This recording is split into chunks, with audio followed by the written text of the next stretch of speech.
욥기 23장 10절 말씀을 다 같이 봉독하겠습니다. 그러나 내가 가는 길을 그가 아시나니 그가 나를 단련하신 후에는 내가 순금같이 되어 나오리라. 아멘. 인사 나누겠습니다. 오늘은 참으로 좋은 날입니다. 사랑의 주님이 우리와 함께 계십니다. 우리 모두에게 좋은 일이 일어납니다.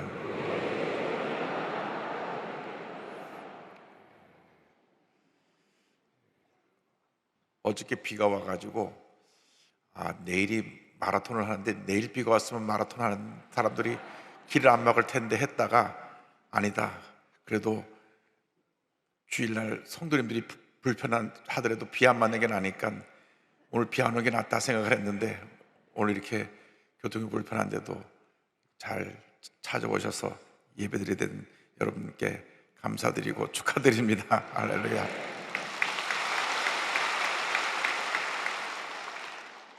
우리 교회가 아주 여기서 제일 좋은 자리를 잡고 있어가지고 마라톤만 열리면 우리 교회 앞을 앞으로 뒤로 막아서 우리들의 믿음을 한 번씩 시험합니다. 그래서 오늘도 설교 내용이 믿음의 시험을 어떻게 이겨나가느냐 하는 내용이니까 오늘 이 마라톤을 해서 교통 통제로 인해서 어려움을 당하는 가운데서도 이렇게 모든 어려움, 사실 어려움도 아니죠. 옛날엔 다 마포대교 걸어 와서 예배드렸었으니까. 그럼에도 불구하고 감사하고 또 감사합니다. 오늘 욥기 23장 10절 말씀 가지고 순금같이 되어 나오리라 이라는 제목으로 말씀을 나눕니다. 제목을 한번 따라해 주시기 바랍니다. 순금같이 되어 나오리라. 순금같이 되어 나오리라. 이 생을 살아가는 사람은 그 누구나 단 한 번뿐인 인생을 살아갑니다. 단 한 번뿐인 인생을 살아갈 때 정말 의미 있고 보람 있고 행복한 삶을 살아야 할 것입니다. 지난 주일이 김영석 교수님 만 103세 생신이셨습니다. 1920년 4월 23일 날 태어나셨으니까요. 그러니까 세는 나이로는 104세시고 103세가 되셨는데도 아직도 건강하세요. 그래서 건강과 장수의 비결이 무엇인가? 원래 어릴 때 워낙 병약해서 20살을 못 넘기고 세상을 떠날 거라고 염려도 했는데 지금까지 만 103세가 넘도록 건강하게 사시는 모습을 보면 모든 것이 하나님의 은혜라고 생각을 합니다. 아침 6시 정시에 일어나셔서 규칙적인 생활을 하시는데 아침에 샐러리하고 생야채 조금 하고 우유 한 잔, 계란 하나 먹고 그 아침 식사입니다. 규칙적으로 아침, 낮, 저녁 그리고 취침시간도 일정하고 그렇게 해서 건강을 유지하시는데, 사실 그렇게 규칙적인 생활하고 음식을 잘 조절하는 것도 중요하지만 그보다 더 중요한 것이 있습니다. 물어봤습니다. 인터뷰할 때 교수님, 장수의 비결이 무엇입니까? 마음의 행복입니다. 할렐루야. 근데 이 마음의 행복이 이 세상에서 얻을 수가 없습니다. 아무리 우리가 행복하려고 해도 우리는 그냥 다가오는 모든 일들 때문에 아침에 기뻤다 저녁에 괴롭고 슬퍼하는 때가 많이 있습니다. 세상 만사가 내 뜻대로 되지 않으니까 때때로 감정이 격해지고 그래서 분노하게 되고 다투는 경우도 생겨납니다. 이상한 것이 우리가 참된 행복을 가져주지 못하기 때문에 그런 것입니다. 참된 행복은 오직 예수 그리스도 안에서만 발견할 수 있습니다. 예수님만이 우리에게 희망이 되시고 기쁨이 되시고 생명이 되시고 모든 것이 되시기 때문인 것입니다. 예수를 믿고 나면 그 다음에 마음의 평안함이 옵니다. 예수를 믿고 나서도 마음이 평안하지 않은 것은 우리가 성령으로 충만하지 못하기 때문에 그렇고 옛사람의 모습을 벗어나지 못하기 때문에 그런 것입니다. 옛사람의 모습을 다 내려져 버리고 성령으로 늘 충만해서 늘 기뻐하고 감사하고 행복한 삶을 살아가는 여러분보다 되시기를 주님의 이름으로 축원합니다. 우리 늘 자신이 고백해야 됩니다. 나는 예수 안에서 행복합니다. 주님이 나와 함께 하십니다. 주님이 나의 일생을 책임지시고 보호하시고 함께 하시고 인도해 주십니다. 할렐루야. 우리가 예수님을 가서 깨닫게 되는 것은 내 인생의 주관자가 되신 하나님이 나와 함께 하신다고 하는 것입니다. 내 삶을 내가 사는 것이 아니라 내가 보니까 예수님을 떠나서 깨닫게 되는 것은 하나님이 지금까지 나를 함께 하시고 인도하셔서 여기까지 있게 하셨다. 모든 것이 하나님의 은혜입니다. 그래서 욥기 23장 10절을 이렇게 시작합니다. 그러나 내가 가는 길을 그가 아시나니, 하나님께서 나의 가는 길을 알고 계신 것입니다. 하나님께서 우리의 일거수일투족, 우리의 삶의 모든 것을 이미 다 알고 계십니다. 하나님이 우리의 삶을 예정해 놓으시고 그 삶으로 우리를 인도하고 계신 것입니다. 하나님의 사람 다윗이 시편 139편에 이렇게 고백합니다. 야훼여, 주께서 나를 살펴보셨으므로 나를 아시나이다. 주께서 내가 앉고 일어섬을 아시고 멀리서도 나의 생각을 밝히 아시오며 나의 모든 길과 내가 눕는 것을 살펴보셨으므로 나의 모든 행위를 익히 아시오니 야훼여, 내 혀의 말을 알지 못하시는 것이 하나도 없으시니이다. 하나님께서 우리의 모든 것을 알고 계십니다. 그렇기 때문에 우리는 일생 살아가는 동안 코람되어 하나님 앞에서의 신앙을 갖고 살아가는 우리 모두가 되어야 할 것입니다. 하나님 앞에서 하나님을 기쁘시게 하고 하나님께 인정받는 삶을 살아가면 우리 일생이 주님 안에서 복된 일생이 되는 것입니다. 우리가 예수를 믿는다고 하면서도 때때로 생에 나가서 죄와 타협하면서 잘못된 생각과 말을 하는 것은 하나님 앞에서의 의식을 갖지 않고 살기 때문에 그런 것입니다. 매 순간 어떤 중요한 결정을 내릴 때 하나님 앞에서 내가 결단하고 결정하면 그것이 바른 결정과 바른 선택이 되고 하나님의 놀라운 은혜와 축복이 임한다는 것을 잊지 않게 되기를 바랍니다. 언제나 하나님을 기쁘시게 하는 절대 긍정, 절대 감사의 믿음으로 나갈 때 하나님께서 복의 복을 더하여 주시는 것입니다. 하나님은 절대 긍정의 사람, 믿음의 사람과 함께 하시고 복을 내려주십니다. 여러분, 우리가 예수를 믿는다고 하면서도 불평하고 원망하고 부정적으로 살면 하나님의 복이 임하지 않는 것입니다. 그래서 히브리서 11장 6절을 말씀합니다. 믿음이 없이는 하나님을 기쁘시게 하지 못하나니 하나님께 나아가는 자는 반드시 그가 계신 것과 또한 그가 자기를 찾는 자들에게 상 주시는 이심을 믿어야 할지니라. 믿음이 없이는 하나님을 기쁘시게 할 수가 없습니다. 하나님을 기쁘시게 하는 절대 긍정의 믿음으로 날마다 전쟁에 나가는 여러분 모두가 되시기를 주님의 이름으로 축원합니다. 우리 주님을 내 삶의 중심에 모시고 주님을 사랑하며 절대 긍정의 믿음으로 살아가게 될 때 하나님의 복이 임하게 되는 것입니다. 첫째도 나의 하나님, 둘째도 나의 하나님, 마지막도 나의 하나님. 우리가 믿음으로 고백할 때 하나님의 은혜가 임합니다. 다시 고백했습니다. 시편 18편 1절 2절입니다. 나의 힘이신 야여, 내가 주를 사랑하나이다. 야훼는 나의 반석이시요 나의 요새시요 나를 건지시는 이시요 나의 하나님이시요 내가 그 안에 피할 나의 바위시요 나의 방패시요 나의 구원의 뿌리시요 나의 산성이시로다. 할렐루야. 이 하나님을 믿고 의지하고 나가면 하나님께서 일생 동안 우리를 보호하시고 지키시고 인도하시고 주의 놀라운 은혜를 우리에게 베풀어 주시는 것입니다. 그러나 우리를 하나님의 귀한 일꾼으로 만드시기 위해서 우리를 단련시키십니다. 우리를 훈련시키시는 것입니다. 나를 훈련시키는 하나님에 대해서 시편 욥기 3장 10절은 이렇게 이어집니다. 그가 나를 단련하신 후에는 하나님께서 나를 복주시려고 하나님의 귀한 존재로 사용하시려고 하나님의 위대한 사람으로 쓰시려고 우리를 단련시키시는 것입니다. 우리를 훈련시키시는 것입니다. 그러나 훈련 가운데서도 우리를 지키시고 보호하시고 주님이 함께 하신다는 사실을 잊지 않아야 될 것입니다. 이사야 43장 2절입니다. 내가 물 가운데로 지날 때 내가 너와 함께 할 것이라. 강을 건널 때 물이 너를 침몰하지 못할 것이며 내가 불 가운데로 지날 때 타지도 아니할 것이요 불꽃이 너를 사르지도 못하리니. 고난은 삶의 한 부분이요 축복으로 나아가는 터널이요 위장된 축복인 것입니다. 환란이 우리를 무너뜨리지 못합니다. 우리는 영적인 군사입니다. 환란이라는 영적 훈련을 통해서 우리는 강한 주님의 군사로 변화되게 되는 것입니다. 강한 훈련이 강한 군사를 만들어냅니다. 그래서 디모데후서 2장 3절에 너는 그리스도에서의 좋은 병사로 나와 함께 고난을 받으라고 성경은 말씀하고 있습니다. 우리가 하나님의 좋은 군사로, 좋은 군인으로 훈련을 받아야 되는 것입니다. 고난이라는 훈련 통해서 우리의 믿음이 자라나게 되고, 고난의 훈련을 통해서 우리의 신앙의 잘못된 모습이 제거되어지고 우리가 하나님의 위대한 일꾼으로 거듭나게 되는 것입니다. 2차 세계대전 이후에 가장 긴 전쟁을 했던 것은 월남입니다. 베트남입니다. 1953년 11월 1일부터 55년 11월 1일부터 1973년 파리 평화협정 맺을 때까지 무려 18년 동안 이 공산군과 베트남군이, 월남군이 전쟁을 했습니다. 1973년 1월 27일 파리 평화협정으로 전쟁을 멈추고 휴전에 들어갔습니다. 한때 미국과 한국군 연합군이 50만 명이나 베트남에 주둔하면서 월남군과 싸웠습니다.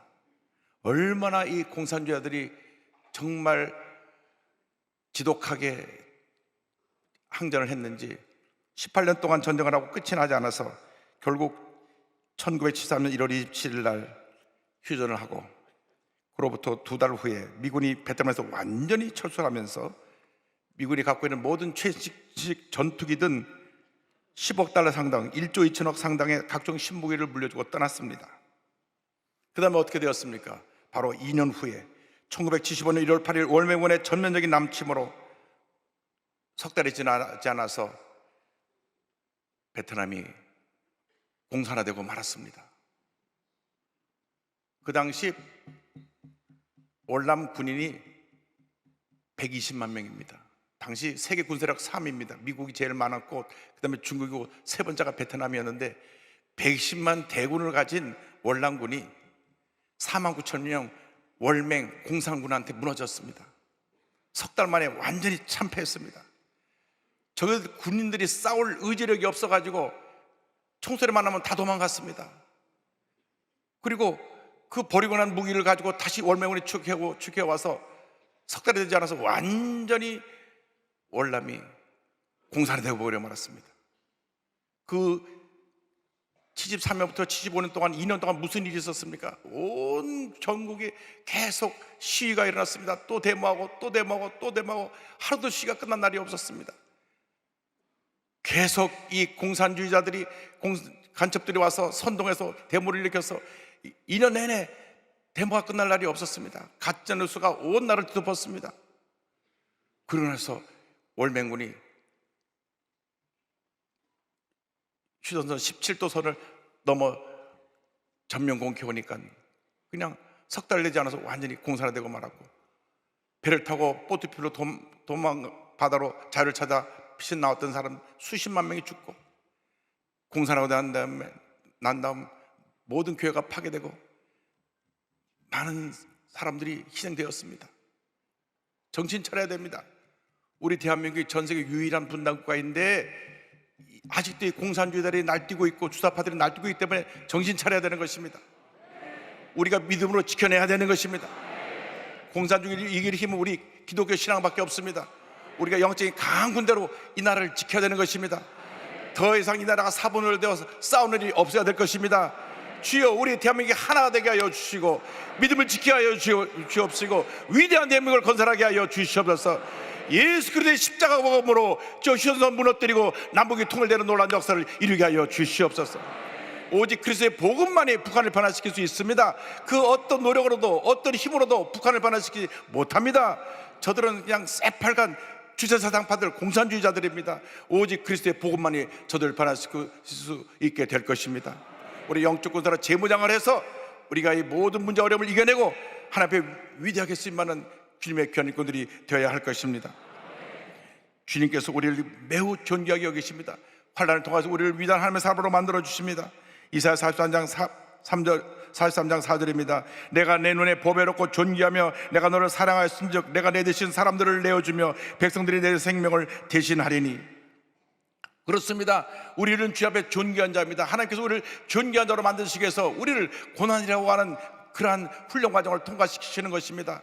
제가 오래전에 금강을 캐는 작업을 영상으로 본 적이 있는데 그 산에서 가장 금이 많이 들어있는 바위를 깨내서 가지고 그걸 잘게 붓습니다. 잘게 부숴서 그 물이 흐르는 컨베이어 벨트에 흘려보내면 가벼운 것은 다 떠나가고 가장 금이 많이 들어온 무거운 돌만 남습니다. 그걸 다시 가루로 된 것을 건져내서 용광로에 집어넣어 가지고 용광로에 다루니까 99%의 순금이 쏟아나는 것을 보았습니다.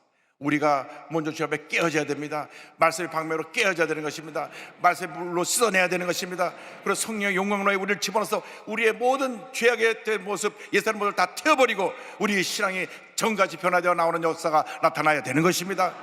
이것이 바로 우리에게 주신 하나님의 축복입니다. 환난은 축복입니다. 은혜입니다. 기적입니다. 왜? 환난을 통하여 우리가 믿음이 자라게 되고 우리의 꿈과 소망을 이룰 수 있게 되기 때문인 것입니다. 로마서 5장 3절로 4절을 말씀합니다. 다만 이뿐 아니라 우리가 환난 중에도 즐거워하나니 이런 환난은 인내는 연단은 소망을 이루는 줄 알미로다.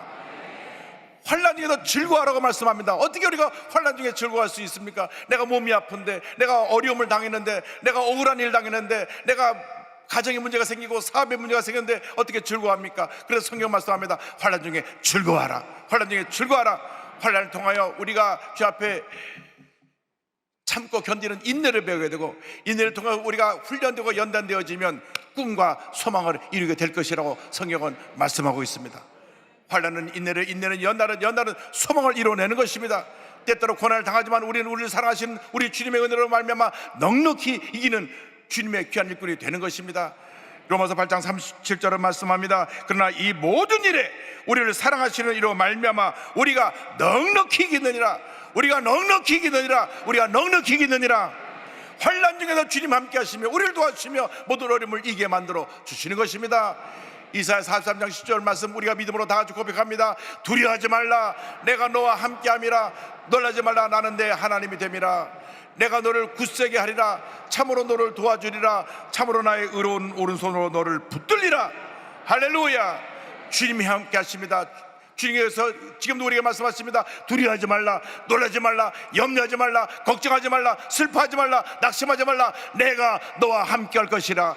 내가 너를 붙들어 주리라. 내가 너와 함께하여 너에게 놀라운 은혜를 베풀어 주리라. 주님 말씀하고 계십니다. 약속의 말씀 붙잡고 나갈 때 하나님의 놀라운 은혜가 여러분 개인, 가정, 생활, 자녀, 범사에 임하게 될 줄로 믿습니다. 환난을 통하게 된 다음에 우리를 하나님께서 순금같이 변화된 위대한 존귀한 하나님의 자녀로 변화시켜 주십니다. 23장 10절은 이와 같이 마무리되고 있습니다. 내가 순금같이 되어 나오리라.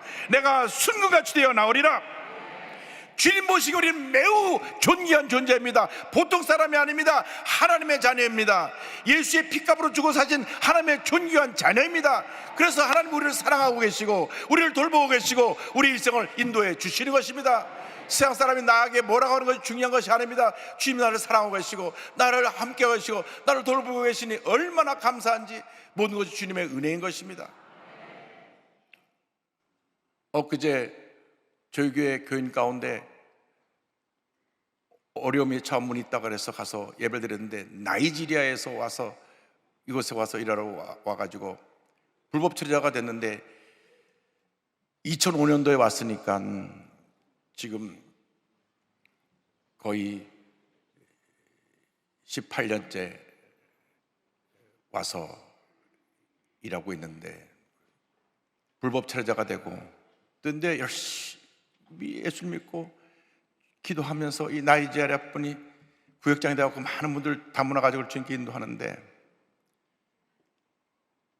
목사님 딸이에요.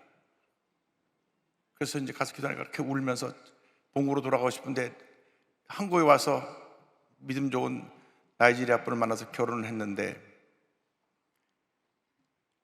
남편은 취업 비자로 나이지리아를 갔다 왔다 하는데 본인은 불법 체류자가 돼서 다시 비자 받고 들어오려면 본국에 가야 되는데 다른 사람들이 말하기를 당신 불법 체류자 신분으로 있다가 가면 절대 비자를 못 받으니까 가지 마라. 그래서 그냥 18년째 고국에 가고 싶은데 엄마가 보고 싶은데 그냥 여기서 힘들고 어려운 시간을 보내는 것을 보았습니다. 그래서 기도하는데 얼마나 우는지 그래서 제가 어쨌든 그분이 남편과 결혼을 했고 정식 남편은 취업 비자를 받았고 왔다 갔다 하고 있으니까 본국 돌아가서 다시 영사관에 비자를 신청하면 합법적인 부부니까 같이 와서 살게 해달라고 이제 제가 청원서를 하나 내려고 그러는데, 이분이 그 어려운 과정을 믿음으로 이겨냈어요. 엎드려 눈물로 기도하고 자기 같은 다문화 가족들 돌보고 전도하고 주님만 바라보고 있는 것을 보면서 내가 큰 감동을 받았습니다. 여러분, 주님이 함께 하시면 어떤 어려움도 이겨낼 것입니다. 그 지치라고 하는 그 나이지리아 분이 이제 본교 돌아가서 비자 받고 돌아와 우리 교회 또 구역장으로 지금 섬기는데, 열심히 다문화가족 구역장으로 섬겨서 큰 열매를 맺게 될 걸 믿습니다. 환난은 인내를, 인내는 연단을, 연단은 소망을 이루게 되는 것입니다. 참고 견디면 반드시 좋은 일이 일어나게 되는 것입니다. 절대 포기하지 마십시오. 낙심하지 마십시오. 주님 우리 함께 하십니다. 주님 우리를 도와주십니다. 성경 로마서 8장 31절을 말씀합니다. 그런즉 이 일에 대하여 우리가 무슨 말하리요? 만일 하나님이 우리를 위하시면 누가 우리를 대적하리요? 만일 하나님이 우리를 위하시면 누가 우리를 대적하리요? 춥고 긴 겨울이 지나간 다음에 마무리 소생한 따뜻한 봄이 오는 것처럼 여러분의 고난의 시간이 지나고 나면 반드시 축복의 봄이, 희망의 새벽이 밝아올 것입니다. 낙심하지 말고 포기하지 말고 물러서지 말고 약속의 말씀 붙잡고 믿음으로 전진하는 여러분들 되시를 주님으로 축원합니다. 성경은 말씀합니다. 로마서 8장 28절은 우리에게 약속하기를 우리가 알거니와 하나님을 사랑하는 자 곧 그의 뜻대로 부르심을 입은 자들에게는 모든 것이 합력하여 선을 이루느니라. 아멘. 모든 것이 합력하여 선을 이루느니라. 잘못된 것도, 힘들었던 것도, 아팠던 것도, 상처를 받은 것도 모든 것이 합력하여 선을 이루게 되고 좋게 될 것입니다. 우리에게 놀라운 은혜의 날이 다가오고 있습니다. 축복의 날이 다가오고 있습니다. 그 놀라운 축복을 모두가 받아 누리게 될 것입니다. 이사야 35장 1절 2절입니다. 광야와 메마른 땅이 기뻐하며 사막의 배파가 같이 피어 즐거워하며 무성하게 피어 기쁜 노래로 즐거워하며 레바논의 영광과 갈멜과 샤론의 아름다움을 얻을 것이라. 그것들이 야훼의 영광 곧 우리 하나님의 아름다움을 보리로다. 광야와 메마른 땅 같은 이 우리의 삶에 하나님의 은혜의 강물이 넘쳐나서, 축복의 강물이 넘쳐나서, 기적의 강물이 넘쳐나서 모든 문제가 해결이 되고 환난이 변하여 축복이 되는 날이 반드시 다가오게 될 것입니다. 주님이 여러분을 위해서 놀라운 일을 행하고 계십니다. 이사야 43장 19절 20절입니다. 보라, 내가 새 일을 행하리니 이제 나타날 것이라. 너희가 그것을 알지 못하겠느냐? 반드시 내가 광야의 길을, 사막의 강을 내리니 장차 들짐승 곧 승냥이와 타조도 나를 존경할 것은 내가 광야의 물을, 사막의 강들을 내어 내 백성 내가 택한 자에게 마시게 할 것임이라. 아멘. 주님이 우리 함께 하십니다. 주님이 우리 사막의 강을 내십니다. 반드시 좋은 일이 일어나게 될 것입니다. 여러분, 광야같이 메마른 땅에 강물이 흘러넘쳐나면 땅이 살아나는 것처럼 메마른 우리 심령의 성령의 생수가 흘러나면 우리가 살아나는 것입니다. 기쁨이 충만하게 되는 것입니다. 슬픔이 변하여 기쁨이 되고, 절망이 변하여 희망이 되고, 하나님의 은혜가 넘쳐나게 되는 것입니다. 여러분은 주 앞에 감사할 것이 너무나 많습니다. 왜? 이렇게 주일날 와서 건강한 몸으로 예배드리는 이 자체가 너무나 큰 은혜고 축복이고 기적인 것입니다. 오늘도 예배 후에 어머니 한 분이 기도를 받으러 오는데 우리 딸이 이번 주를 못 넘길 것 같은데 목사님, 딸 옷을 갖고 올 테니까 꼭 기도 좀 해주세요. 다음 주 금요일 날 기도 제목으로 올렸지만 그때까지 못 견딜 것 같아요. 그럼에도 불구하고 주님의 도우심을 갖고 기도하러 오는데 하나님이 긍휼히 여겨 주실 것입니다. 우리가 어떤 고난이 다가와도, 문제가 다가와도 그 고난 뒤에 다가올 하나님의 축복을 믿음으로 바라봐야 되는 것입니다. 한미순이라고 하는 전신마비로 앓고 있는 장애인이 있습니다. 1984년 30살이 되었을 때 결혼식을 앞두고 큰 교통사고를 당합니다. 한 달 동안 의식불명을 있다 깨어나 보니 목 위만 살아있고 온몸이 마비가 됐습니다. 몸을 움직일 수 없으니까 옆에서 24시간 동안 도와줘야 되는데 도우미가 아무 말도 없이 집을 나가는 바람에 119 구조대가 올 때까지 죽음의 직전까지 방치되어 있던 고비를 여러 번 넘겼습니다. 그럼에도 불구하고 그에게 믿음이 있었기 때문에 그 절망 가운데도 불평하지 않고 하나님께 감사했습니다. 여러분, 뜻지 않게 결혼을 앞둔 젊은 자매가 교통사고로 온몸이 마비가 되고 불구가 됐으니, 그럼에도 불구하고 그런 절대 긍정, 절대 감사의 신앙을 가졌기 때문에 그 어려움을 참고 견뎌냈습니다. 그런데 어느 날 보니까 구족화가, 즉 몸을 쓰지 못해서 입에 펜을 물고 확 그림을 그리는 그 기사가 또 올라서 그때부터 꿈을 가졌습니다. 이제 나는 입에 붓을 물고 그림을 그릴 것이다. 그리고 나서 그는 구족화의 꿈을 가지고 도전했습니다. 당시 상황을 이렇게 말합니다. 입에 붓을 물고 화산지에 선을 긋는 순간 비로소 살아있음을 느꼈습니다. 치아가 뻐근하고 입에선 침이 흘러나와 여간 고된 일이 아니었습니다. 입안이 다 헐어 하루에도 수십 번 붓을 뱉어버리고 싶었지만 고통 속에서도 희망을 주신 하나님께 감사하며 다시 붓을 물었습니다. 할렐루야. 저 긴 붓을 입에 물고 이렇게 그림 그리기가 쉽지 않습니다. 여러분 한번 집에 한번 해보세요. 그거 보통 일이 아닙니다. 하나님의 가운데 1989년 세계 구족화가협회에 등록되어 장학금도 받고 작품 활성도 이어갈 수 있게 되어서 1995년에는 관원동 동주갤러리를 시작으로 4차례 이상 개인전 전시회도 하고 국내 구족화가협회 회원 초대전에 나가고 광주 비엔날레 기념전, 부여 군민회전, 여성장애인 북도듬전, 아시아 태평양 장애인 대표 미술전, 한중일 교류 장애인 미술 교류전 등 다수 전시에 참여하고 있습니다. 얼마나 그림들이 아름답습니까? 할렐루야.